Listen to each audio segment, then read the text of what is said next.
Ассалаумағалейкум, сәлем баршаңызға. Омега-3 кімдерге зиян? Оны кімдер ішпеу керек? Омега-3-ті алдыңғы видеомда оның пайдасы туралы толық айтып кеткен болатынмын.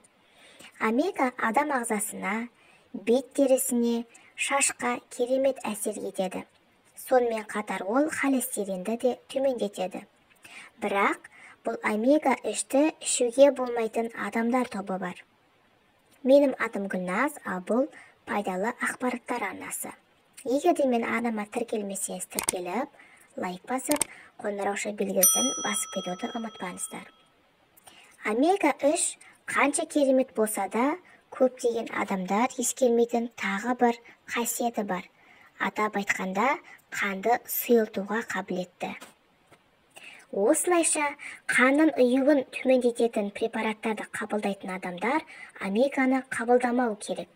Сондықтан бұл ауыр қан кету қаупін тудыруы мүмкін.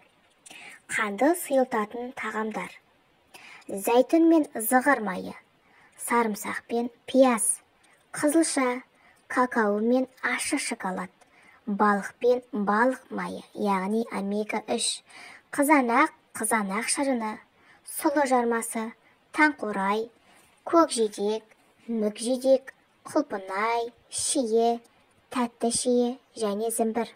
Егер де мен арнам сіздерге ұнаса, арнама тіркеліп кетуді ұмытпаңыздар.